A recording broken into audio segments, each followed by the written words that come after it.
భారత జట్టుకు బౌలర్ల కొరత కొత్తేం కాదు.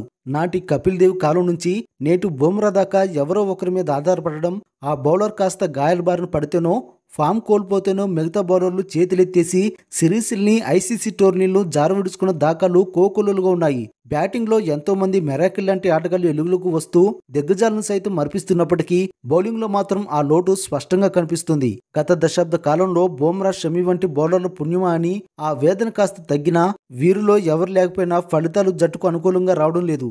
గత 2 సిరీస్లే ఇందుకు ప్రత్యక్ష ఉదాహరణ. మరి బుమ్రా మరియు షమి స్థాయిని అందుకునే బౌలర్లను భారత్ తయారు చేస్తుందా? మన బౌలింగ్ బెంచ్ బలం ఎంత? దేశవాళీలో నిఖర్సైన ఫేసర్లు ఎంతమంది ఉన్నారో విషయాలు మనం ఇప్పుడు తెలుసుకుందాం. ఫ్రెండ్స్, మనం ఈ వీడియోలోకి వెళ్ళే ముందు మన ఛానల్ మీరు ఇంతవరకు సబ్స్క్రైబ్ చేసుకోకపోతే ప్లీజ్ సబ్స్క్రైబ్ చేసి వీడియోని అయితే లైక్ చేయండి.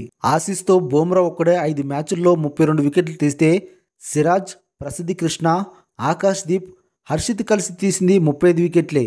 జట్టుకు అవసరం ఉన్న ప్రతిసారి బుమ్రా వికెట్లు పడగొట్టి భారత్ను పోటీలోకి తెచ్చాడు. అయితే మరో ఎండ్లో అతడికి సహకారం అందించే బౌలర్లే కరువయ్యారు. సిరీస్లో భారత్ను బాగా దెబ్బతీసింది ఇదే. గత 2 సిరీస్ల్లో బుమ్రాకు అండగా షమి కంగారులను బెంబేలెత్తించాడు. 4 ఏళ్ల క్రితం టెస్టు జట్టులోకి వచ్చి ఇప్పటిదాకా 36 మ్యాచ్లు ఆడిన సిరాజ్ ఇప్పటికీ గేమ్ చేంజర్ కాలేకపోతున్నాడు. బుమ్రా లేకుంటే అతడి మీద ఆధారపడొచ్చిన నమ్మకాన్ని జట్టుకు ఇవ్వలేకపోతున్నాడు. విదేశాల్లో పేస్ పిచ్లను మినహాయిస్తే భారత్లో అతడి ప్రదర్శన అంతంత మాత్రమే. సిడ్నీ టెస్టులో ఆడిన ప్రసిద్ధి కృష్ణ తరచూ గాయాల బారిన పడుతూ జట్టులోకి వస్తూ పోతున్నా ఎప్పటికీ అతడు నిలకడగా రాణించలేకపోతున్నాడు.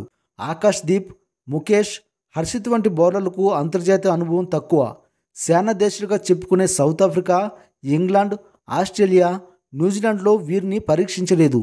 ఈ బౌలర్లను సానబెడితే గానీ ఫలితాలు ఎలా ఉంటాయనేది చెప్పలేం. చాలా కాలంగా భారత్ను వేధిస్తున్న మరో సమస్య నిఖార్సైన ఎడమ చేతి వాటం ఫేసర్ లేకపోవడం. హర్షదీప్ సింగ్ రూపంలో టీ20లో ఆ కొరత కాస్త తీరినప్పటికీ అతడు ఇంకా వన్డే టెస్టులో నిరూపించుకోలేదు. టెస్టుల్లో అరంగేట్రమే చేయలేదు. యష్ దయాల్ రూపంలో ఓ ఆప్షన్ ఉన్నప్పటికీ దేశవాళీలో అతడి ప్రదర్శన అద్భుతం అనిపించేంతగానైతే లేదు.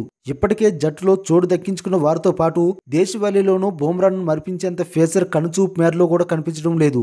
ఐపీఎల్లో లక్నో సూపర్ జైంట్స్ తరపున అదరగొట్టి బంతిని విసరడంలో కొత్త రికార్డు నెలకొల్పిన మయాంక్ యాదవ్ ఆశలు కల్పిస్తున్నాడు. కానీ అతడు ఏ మేరకు ఫిట్నెస్ కాపాడుకుంటాడనేది కాలమే నిర్ణయించాలి.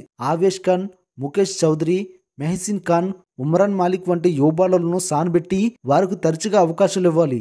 ఎవరో ఒకరి మీద ఆధారపడకుండా బెంచ్ను పటిష్టంగా తయారు చేసుకుంటే విదేశీ పిచ్లపై ప్రధాన బౌలర్లు లేనప్పటికీ సిరీస్లు గెలవడం పెద్ద కష్టమేం కాదు. పేస్తో పాటు భారత బౌలింగ్కు ప్రధానమైన ఆయుధమైన స్పిన్ విభాగంలోనూ లోటు కనిపిస్తుంది. అశ్విన్ రిటైర్మెంట్తో ఆ స్థాయిలో ప్రత్యర్థులను తిప్పలు పెట్టే స్పిన్నర్లు భారత్కు కరువయ్యారు. రవీంద్ర జడేజా సైతం కెరీర్ చరమాంకంలోనే ఉన్నాడు. వాషింగ్టన్ సుందర్, అక్షర్ పటేల్ రూపంలో స్పిన్ ఆల్రౌండర్లు కనిపిస్తుండడం సానుకూల అంశం.